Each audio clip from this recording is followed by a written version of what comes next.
Gold, trusted gold buyers. మీరు తాకట్టు పెట్టిన బంగారాన్ని విడిపించి ఈ రోజు ఉన్న మార్కెట్ ధరకు కొనబడను. చిత్తూరు 4 సార్లు గెలిచారు అక్కడి నుంచి లోక్సభ ఎలక్షన్ తిరువనంతపురం నుంచి. దాన్ని గెలవడానికి కారణం కూడా ఉన్నాయి, చాలా మటు కారణాలు ఉన్నాయి. ఒకటి, అదొక కాంగ్రెస్ స్ట్రాంగ్ హోల్డ్ ఉండే చాలా సంవత్సరాల నుంచి. అక్కడ బీజేపీ ఇప్పుడు దాకా ఒకటే అసెంబ్లీ సెగ్మెంట్ గెలిచారు. దాంట్లో నేమం అని చెప్పి ట్రివాండ్రంలో Rajagopal garu I think 2 selections ముందు అసెంబ్లీ ఎలక్షన్ గెలిచారు ఒకసారి.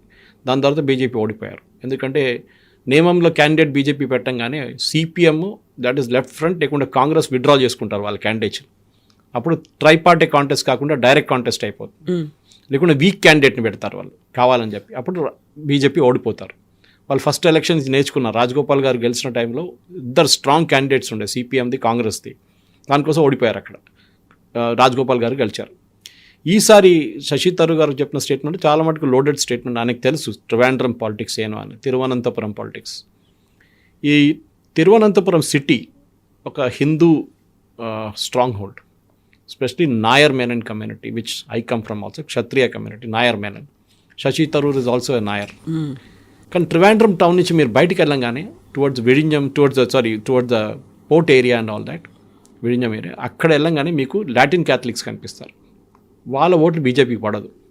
దానికో ఎప్పుడైనా మీరు లోక్సభ కౌంటింగ్ జరిగినప్పుడు చూడండి, ఈవెన్ రాజీవ్ చంద్రశేఖర్ లీడింగ్ ట్రివాండ్రం టౌన్లో ఉంటారు. లాస్ట్ 4-5 రౌండ్లు ఉన్నప్పుడు మళ్ళీ ఓడిపోతారు. ఎందుకంటే it goes to the Latin Catholic area.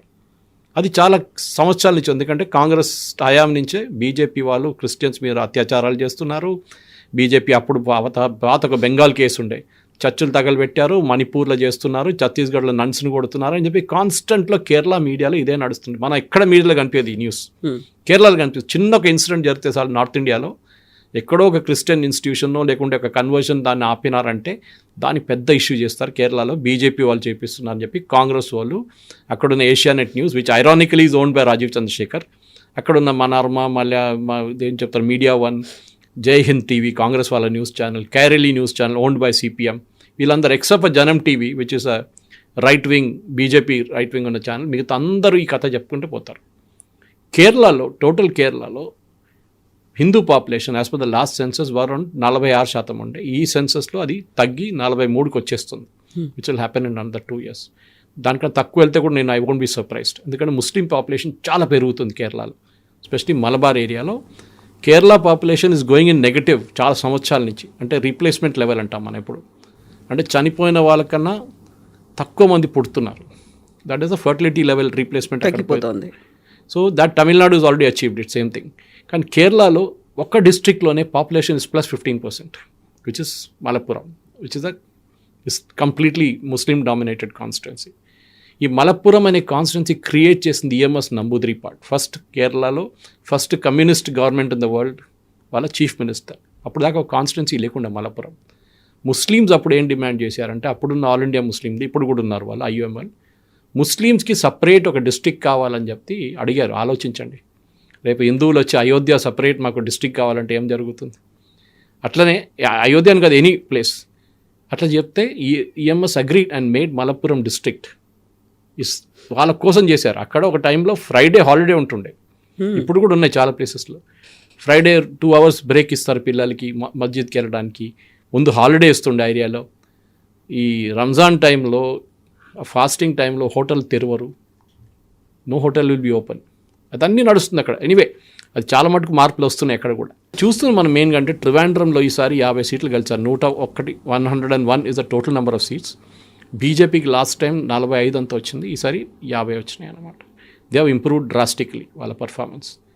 More importantly అది కాకుండా పాలక్కాడ్ మున్సిపల్ కార్పొరేషన్ కూడా వాళ్ళు రిటైన్ చేసుకున్నారు. 3rd time Palakkad which is bordering Tamil Nadu, Coimbatore వైపు నుంచి. 3వది వాళ్ళు గెలవాలి ఉండేది Pandalam, which is the seat of lord Ayyappa, from where వాళ్ళ royal family is hailing from Pandalam family. అక్కడ బీజేపీ ఓడిపోయారు ఈసారి. ఓడిపోవడం అంటే they didn't get a majority. అది లోకల్ పాలిటిక్స్ ఉన్నాయి, అక్కడున్న బీజేపీలోనే చాలా ఫ్యాక్షన్స్ ఉన్నాయి, అది ప్రాబ్లం వస్తుంది. సో ట్రివాండ్రం గెలవడం అనేది నేషనల్ మీడియాలో కూడా చాలా చర్చలకు వచ్చినాయి. మోదీ గారు మలయాళంలో ట్వీట్ చేశారు, రాజ్నాథ్ సింగ్ ట్వీట్ చేశారు, అమిత్ షా గారు ట్వీట్ చేశారు. అంటే వై ఇస్ బీజేపీ ఇంత ట్రివాండ్రం ఒక మున్సిపల్ కార్పొరేషన్ గెలవడం ఏదో ఒక లోక్సభ సీట్ గెలిచినట్టు చేస్తున్నారు. ఎందుకంటే బీజేపీ ఒకటే లోక్సభ సీట్ ఉంది, which is from Thrissur, my home town, Suresh Gopi. అక్కడ కూడా బీజేపీ గెలవడం కారణం సురేష్ గోపికి క్రిస్టియన్స్ ఓటేశారు. I'm marking my words very carefully. బీజేపీకి క్రిస్టియన్ ఓట్స్ వేయలేదు, సురేష్ గోపికి క్రిస్టియన్ ఓట్స్ వేశారు ట్రిచ్యూర్ టౌన్లోనే. ఇట్స్ వెరీ గుడ్, చాలా స్ట్రాంగ్ ప్రెసెన్స్ ఉంది. ఇంకోటి అంటే కవిత గారు, కేరళలో క్రిస్టియన్ డినామినేషన్స్ చాలా ఉన్నాయి. మన దగ్గర ఒక క్యాథలిక్ అంతే ఉంటుంది, అక్కడ సిరియన్ క్యాథలిక్స్ ఉన్నారు. One of the earliest Catholic groups. Syria at one time was a Catholic country, ఇప్పుడు ఆలోచించి కంప్లీట్ ఇస్లామైజ్ అయిపోయారు. సిరియన్ క్యాథలిక్స్, లాటిన్ క్యాథలిక్స్ నేను చెప్పాను చూడండి, ఇప్పుడు ఫిషింగ్ కమ్యూనిటీలో వాళ్ళు చాలా స్ట్రాంగ్ ప్రెసెన్స్ ఉంది వాళ్ళకి. నాడార్ కన్వర్టెడ్ నాడార్ క్రిస్టియన్స్ ట్రివాండ్రమ్ ఏరియాలో are all Latin Christians, Catholics, Protestants, Marthoma, వీళ్ళందరూ సబ్ డినామినేషన్స్ కొడతారు. జేకోబైట్, ఈ మార్థోమా జేకోబైట్ కొట్లాడ సుప్రీంకోర్టులో బ్రిటిష్ టైం నుంచి నడుస్తుంది, బిఫోర్ రామ్ జన్మభూమి.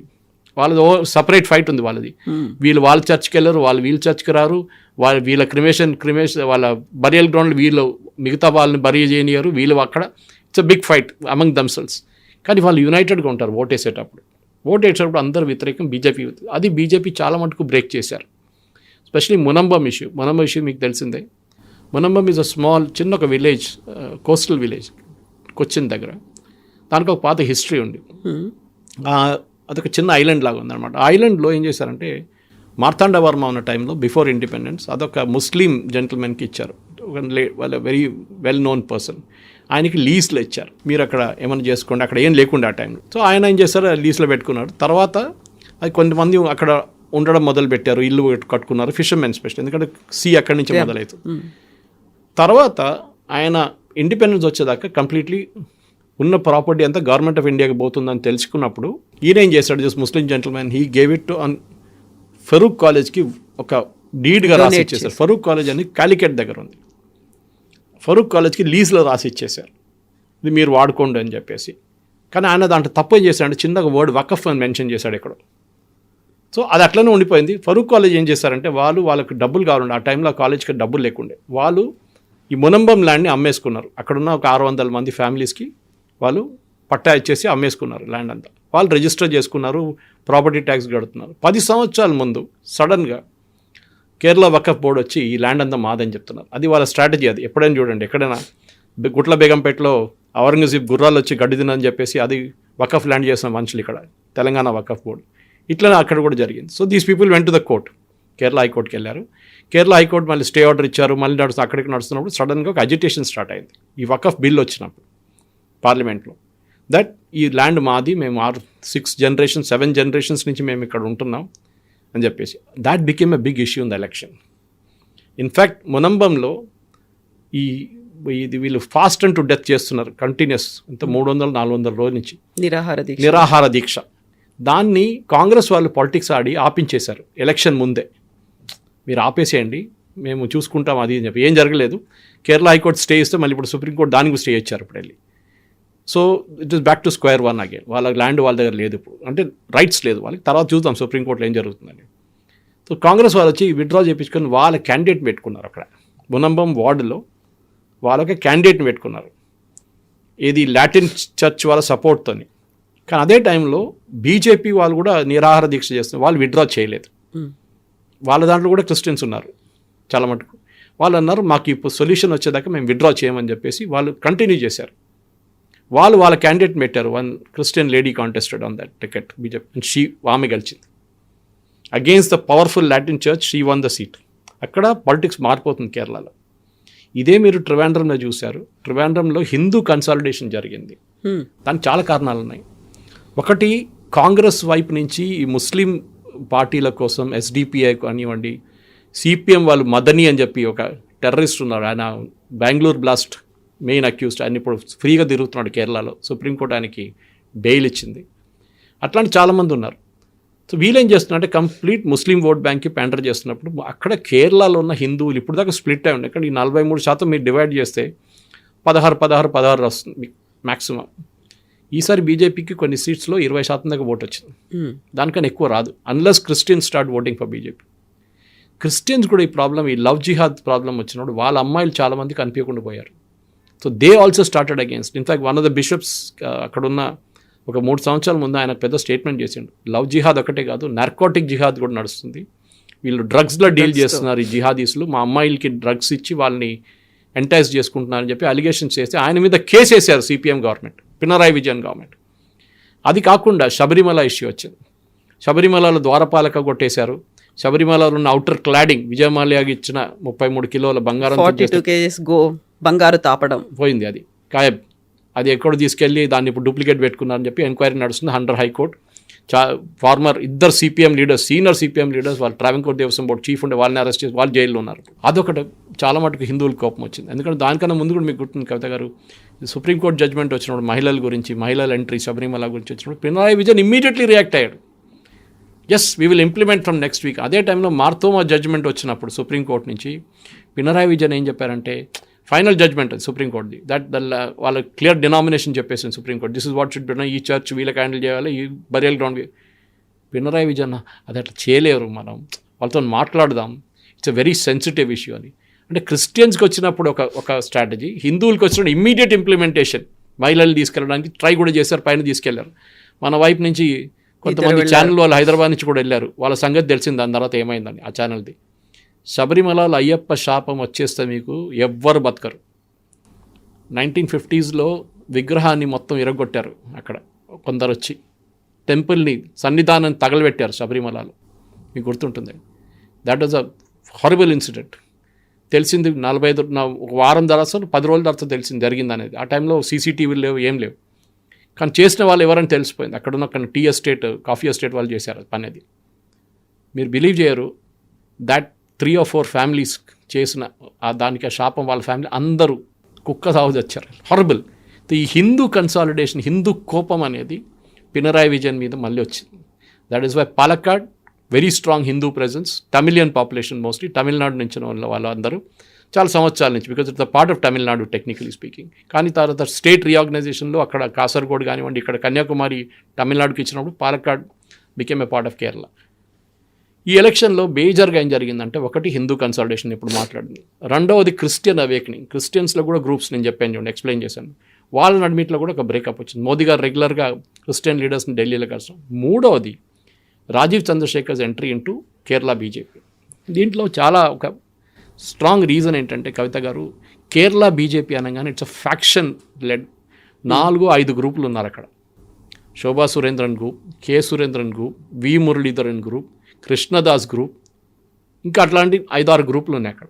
వీళ్ళు ఒక్కరికొకరు పడదు. కె సురేంద్రన్ ప్రెసిడెంట్గా ఉన్నారు recent, till Rajeev was appointed. ఆయన ఉన్న టైంలో శోభా సురేందర్ని లేనిపోయిన కాన్స్టిట్యున్సీకి పంపిస్తారు ఎలక్షన్ పోటీ చేయడానికి. ఒకసారి ఒక్క కాన్స్టిట్యున్సీలో పంపిస్తారు, నెక్స్ట్ టైం ఇంకో కాన్స్టిట్యున్సీలో పంపిస్తారు ఆమెను కావాలని చెప్పి. కానీ ఆమెకు ఒక కెపాసిటీ ఉంది, ఎక్కడ వెళ్ళినా కానీ ఓట్లు డబుల్ చేసుకుంటుంది. లాస్ట్ టైం బీజేపీకి 1,00,000 ఓట్లు వచ్చిందంటే ఆర్టికల్ అని చెప్పి, దీనికన్నా ముందున్న దాంట్లో డబుల్ చేసుకుంది ఆమె, 2 లక్షలు చేసుకుంది అక్కడ. సో ఆమెని కానీ పైకి రానియలేదు వీళ్ళు. ఆమెనేమో మోదీ గారు వచ్చినప్పుడు మోదీ గారు మెన్షన్ చేసి స్టేజ్లో కూర్చోబెట్టారు. అది వీళ్ళకి కోపం వచ్చింది త్రిశూర్కి వచ్చినప్పుడు. ఇట్లాంటి చాలా పాలిటిక్స్ ఉన్నప్పుడు విసర్గచ్చి లాస్ట్లో పార్టీ డిసైడ్ చేశారు, ఎవ్వరు ఫ్యాక్షన్ లేని ఒక అపాయింట్ చేద్దామని చెప్పి రాజీవ్ చంద్రశేఖర్ని తీసుకొచ్చారు. Rajeev was not a BJP person, మీకు అనందరూ తెలిసిందే, కర్ణాటక నుంచి, బట్ ఈజ్ మలయాళీ. కానీ BPL mobile company was his company. ఆయన ద కంపెనీ అమ్మేసిన తర్వాత డబ్బులు, దాన్ని became a investor in different things. రాజీవ్ని తీసుకొచ్చినప్పుడు కూడా వీళ్ళందరూ వ్యతిరేకించారు. అక్కడున్న ఆయనకి ఏం ఎక్స్పీరియన్స్ ఉంది పాలిటిక్స్లో, ఏం తెలుసు. కానీ ఆయన ఒక కార్పొరేట్ కల్చర్ తీసుకొచ్చాడు పార్టీలో. ఏంటంటే ప్రొఫెషనల్గా వర్క్ చేయడము, సోషల్ మీడియా డివిజన్, వాళ్ళ వైపు నుంచి టెలివిజన్ డిబేట్స్కి ఎవరిని పంపించాలి, మొత్తం ప్లాన్ అవుట్ చేశారు వాళ్ళు. చాలా బాగా చేశారు. దానికోసం మొన్న కూడా ఈ ఎలక్షన్ రిజల్ట్ వచ్చిన తర్వాత ఇమ్మీడియట్గా మోదీ గారు కూడా మలయాళంలో ట్వీట్ చేశారు, saying that BJP, congratulation BJP కార్యకర్తలు ట్రివాండ్రం కలిసిన దానికి అని చెప్పేసి. There is reawakening. కానీ బీజేపీ మళ్ళీ నెక్స్ట్ ఎలక్షన్లో గవర్నమెంట్ ఫామ్ చేస్తారంటే నో వే. గవర్నమెంట్ పోయి బీజేపీకి 3 సీట్లు కూడా, 3-4 సీట్ల కన్నా ఎక్కువ రాదు. That is the best performance వస్తే కూడా. That is also impossible next assembly ఎలక్షన్లో. ఇప్పుడు స్టార్ట్ అవుతుంది January 2026, లేకుంటే ఫిబ్రవరిలో ఉంటుంది ఎలక్షన్స్. సో దాంట్లో నియమం అయితే గెలవచ్చు డెఫినెట్గా. మేబీ త్రిశూర్లో 1-2 కాన్స్టిట్యున్సీలు గెలవచ్చు. కానీ majority is not possible, because Congress మొత్తం వాళ్ళ వైపు నుంచి ఉన్న Kottayam, Pathanamthitta and Ernakulam very strong Catholic presence. Congress మొత్తం ఓట్లు తీసుకెళ్ళిపోయి ఈసారి కూడా లోకల్ బాడీ ఎలక్షన్స్ అదే జరిగింది. నార్దర్న్ కేరళలో ఇండియన్ యూనియన్ ముస్లిం లీగ్, విచ్ ఇస్ వీళ్ళ alliance, Congress alliance. Malappuram, Wayanad Rahul Gandhi, Priyanka Vadra constituency, అక్కడ ఎవరు నిలబడినా గెలుస్తారు వాళ్ళ వైపు నుంచి. అది కాకుండా మనం ఈసారి చూసిన కన్నూర్ ఇస్ అ సిపిఎం కంచుకోట అని చెప్పొచ్చు మనం. అక్కడ ఎవరు నిలబడరు కూడా, కాన్స్టిట్యున్సీలో భయపడతారు ఆపోజిషన్. కాలు ఉండవు, చేతులు ఉండవు వాళ్ళది, రాత్రికి తల కూడా కోసేస్తారు ఒకసారి, అంత భయం ఉంటుంది అక్కడ. అక్కడ కూడా బీజేపీ బాగా పర్ఫామ్ చేశారు ఈసారి కన్నూరులో, of all the places. Candidate పెట్టడమే పెద్ద పని. సో కవిత గారు ద ఓవరాల్ పర్ఫార్మెన్స్ చాలా మటుకు ఇంప్రూవ్ చేశారు.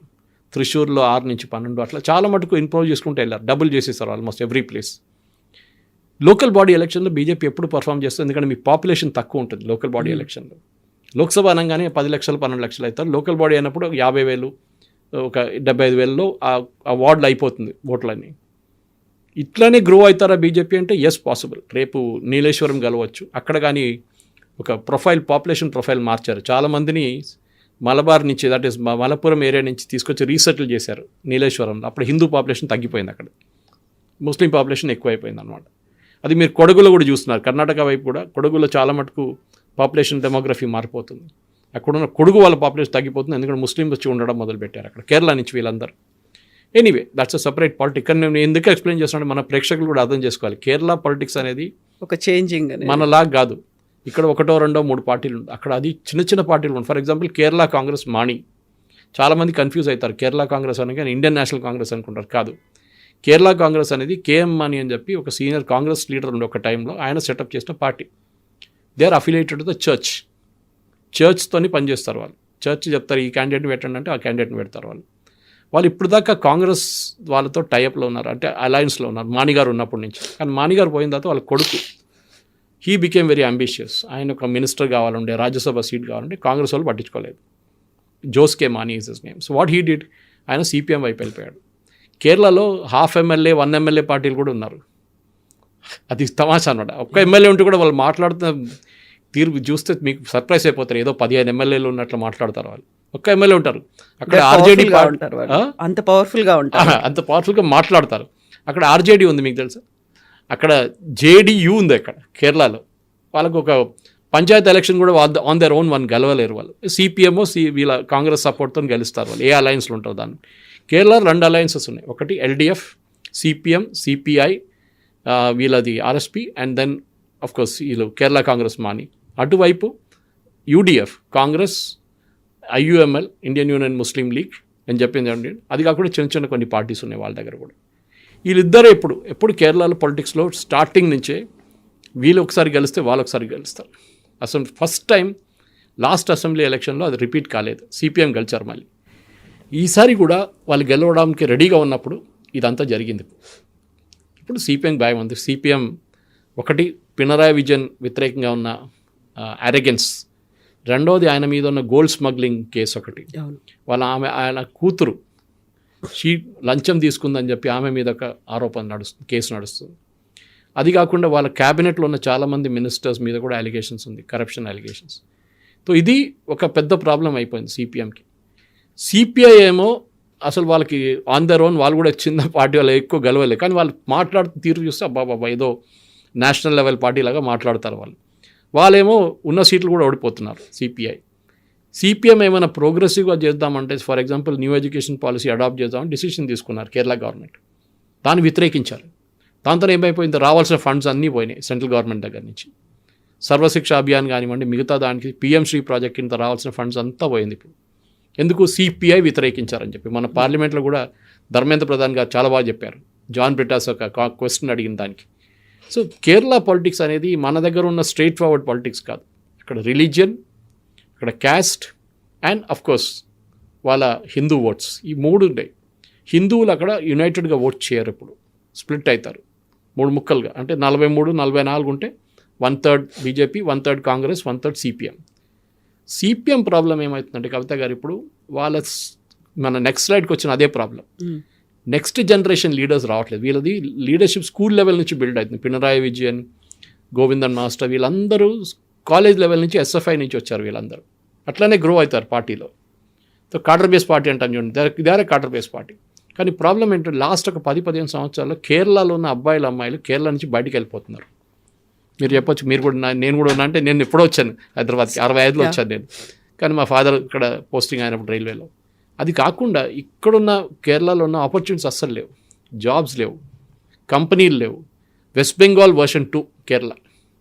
ఉద్యోగాలు అస్సలు లేవు. ఏ కంపెనీ వచ్చినా కానీ వాని అక్కడి నుంచి ఎట్లా తరిగొట్టాలని చూస్తారు. ఫస్ట్ రోజే జెండా పెట్టేస్తారు కమ్యూనిస్ట్ వాళ్ళు వచ్చి, లేకుంటే కాంగ్రెస్ వాళ్ళు పెడతారు. వీళ్ళిద్దరు ఒకటే, మన కమ్యూనిస్ట్ వాళ్ళు ఒక్కడే తిట్టక్కర్లేదు, కాంగ్రెస్ వాళ్ళు కూడా అదే పని చేశారు. మీరు బిలీవ్ చేయరు, I don't know how many people here know something called chumattu thozhilali in Kerala. Head load workers ఉంటారు వాళ్ళు. ప్రతి విలేజ్లో ఒక హెడ్ లోడ్ వర్కర్స్ ఉంటారు, 10 మంది యూనియన్ వాళ్ళు. రెడ్ కలర్ టర్బన్ కట్టుకొని బ్లూ షర్ట్ వేసుకొని ఉంటారు అక్కడ. అది either AITUC or INTUC or CITU, వీళ్ళ అఫిలియేషన్లో ఉంటారు వాళ్ళు. మీరు మీ ఇంటికి ఫర్ ఎగ్జాంపుల్ ఒక సోఫా సెట్ కొనుక్కొచ్చారు, దాని విలువ ఒక 45,000 50,000 పెట్టుకుందాం. మీరు ఇంటికి తీసుకొచ్చిన తర్వాత మీరు దాన్ని అన్లోడ్ చేయాలంటే మీరే అన్లోడ్ చేయాలి. మీ డ్రైవర్ కూడా హెల్ప్ చేయకూడదు, మీ ఇంట్లో ఉన్న పని మనిషి కూడా హెల్ప్ చేయకూడదు. అప్పుడు యూనియన్ వాళ్ళకి తెలిసిపోతుంది, వాళ్ళు అదే రూట్లో కూర్చొని చూస్తారు, వాళ్ళకి ఇమీడియట్ ఫోన్ కాల్ వచ్చేస్తుంది, వాళ్ళు మీ ఇంటికి వస్తారు. 5 మంది వచ్చేస్తారు, లేకుంటే 10 మంది వస్తారు. అంత దింపడానికి 2 చాలు, కానీ 5 మంది వస్తారు. వచ్చి చూసి ఒక 10,000 కావాలంటారు. మీరు అంటారు 45,000కు కొనుక్కున్నాను, ఇక్కడి నుంచి తీసి అక్కడ పెట్టడానికి 10 ఫీట్ దూరం పెట్టడానికి రూమ్ లోపలికి 10,000 అంటే, లేకుంటే రిటర్న్ పంపించేసేయండి. చాలామంది ఫ్రస్ట్రేట్ అయిపోయి దానికోసం కేరళని చెల్లిపోయారు. ఈ యాటిట్యూడ్ చెమట తోడాలి. దీని గురించి నిర్మలా సీతారామన్ పార్లమెంట్లో మాట్లాడారు. నోక్కు కూలి అని ఇంకో కాన్సెప్ట్ ఉంది కేరళలో. ఈ ట్రాక్టర్లన్నీ వచ్చే ముందు వీళ్ళందరూ మాన్యువల్ లేబర్ చేస్తారు కదా ఫార్మింగ్. ట్రాక్టర్ వచ్చిన తర్వాత వీళ్ళు చాలామంది అంటారు, మీరు 40 మంది బదులు మీరు ఇప్పుడు ట్రాక్టర్ వాడుకుంటున్నారు, 5 మంది కూడా పని లేదంటే ఒకడు అక్కడ కూర్చుంటాడు రోజంతా, ఒకడు పక్కన పొలం పక్కన కూర్చొని చూస్తాడు ఈ ట్రాక్టర్ పనిచేస్తుందంతా. సాయంత్రం కాగానే అక్కడ ముందు పనిచేస్తున్న 35 మంది ఉన్నారు కదా, వాళ్ళ జీతం ఈయనకి ఇవ్వాలి. వాళ్ళు పని చేయలేదు, వాళ్ళు లేరు కూడా అప్పుడు, కానీ ట్రాక్టర్ యూజ్ చేశారు కదా మీరు. సో నోక్కు కూలి అంటే మీరు చూడడానికి ఒక ఛార్జ్ వీడు తీసుకుంటాడు. మీరు ఎక్కడ ఈ లోకంలో ఎక్కడ విన్నారు ఇట్లాంటి కాన్సెప్ట్స్? ఇదే కేరళని ధ్వంసం చేశారు. 2-3 మోహన్ లాల్ సినిమాలు ఉన్నాయి బ్యూటిఫుల్. ఒకటి వరవేల్పు అని చెప్పి వాజ్పేయి గారు మెన్షన్ చేశారు దాని గురించి. కుమరకంకి వెళ్ళినప్పుడు ఆయన ఒక బస్సు కొని పక్క సెకండ్ హ్యాండ్ బస్సు కొని ఆయన పిచ్చి పట్టేస్తాడు లాస్ట్లో మోహన్ లాల్కి. డ్రైవరు, యూనియన్లు, కండక్టరు, ఓ బాబా మోటార్ వెహికల్ ఇన్స్పెక్టర్ వీళ్ళందరూ కలిసి ఆయన్ని తిప్పుతారు. అట్లనే మిథునం అని చెప్పి ఇంకోటి బిస్కెట్ ఫ్యాక్టరీ పెట్టుకొని మోహన్లా ట్రై చేస్తే అక్కడ కూడా అదే జరుగుతుంది. బిస్కెట్ ఫ్యాక్టరీ పోయి ఆయన ఫౌండేషన్ కూడా వేయనివాడు, అని కేబుల్ పెట్టనియరు అక్కడ. అట్లా ఎలక్ట్రికల్ కేబుల్ కూడా. కేరళలో చాలా జరిగినాయి అట్లా సూసైడ్స్. ఒక ఆయన పాపం కన్వెన్షన్ సెంటర్ పెట్టుకున్నాడు కన్నూరు వైపు నార్త్ కేరళలో. ఆయన ఇనాగ్రేషన్ చేయలేదు, ఆయన దుబాయ్ నుంచి వచ్చి కష్టపడి ఆయన చాలా సంవత్సరాలు అక్కడ ఉండి వచ్చి పనిచేసి సెటప్ చేసుకున్నాడు. అంటే కన్వెన్షన్ సెంటర్ కట్టాడు కానీ ఓపెన్ చేయనియట్లేదు మున్సిపల్ కార్పొరేషన్. సూసైడ్ చేసుకున్నాడు. ఒక ఆయన వర్క్షాప్ పెట్టుకున్నాడు, ఆయనకి లంచం ఇవ్వాలంట, లంచం ఇవ్వాలని చెప్తే ఆయన వర్క్షాప్ బంద్ చేయించేశారు వాళ్ళు. ఇనాగ్రేషన్ ముందే బంద్ అయిపోయింది వర్క్షాప్. ఆయన కూడా సూసైడ్ చేసుకున్నాడు. ఇది కేరళ సంగతి. ఇప్పుడు తిరువనంతపురంలో ఒక ఐపీఎస్ ఆఫీసర్, డీజీపీ, ఒక శ్రీలేఖ అనే ఆవిడ, తను అంత పెద్ద పొజిషన్లో ఉండి ఒక కార్పొరేటర్గా కంటెస్ట్ చేశారు. ఈ she going to become first mayor తిరువనంతపురంలో? She the first IPS officer from Kerala, lady IPS officer. చాలా ethically correct lady. And BJP join చేసినప్పుడు ఆమె మీద పర్సనల్ అటాక్లు మొదలైనాయి. ఇన్ఫాక్ట్ ఎస్టర్డే ప్రెస్ కాన్ఫరెన్స్లో కూడా ఆమె చెప్పింది మలయాళం ఛానల్స్లో, నా మీద చాలా ఆరోపణలు చేశారు, లేనిపోయిన పాత ఆరోపణలు అన్నీ నా మీద మళ్ళీ మొదలుపెట్టారు, నేను పోటీ చేశాను, గెలిచాను, మేయర్గా అపాయింట్ అవుతారో లేదని నాకు తెలియదు.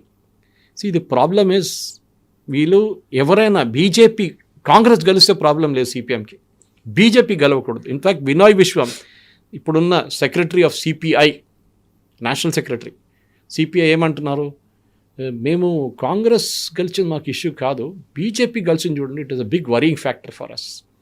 So Sreelekha's win is also like that. ఎందుకంటే ఈసారి బీజేపీ వైపు నుంచి చాలామంది మహిళలు గెలిచారు, చాలామంది. ఎందుకంటే ఒకటైతే రిజర్వేషన్ సిస్టమ్ ఉంది అక్కడ మహిళలకి 33, అది కాకుండా వాళ్ళు నామినేట్ కూడా చాలా బాగా చేశారు.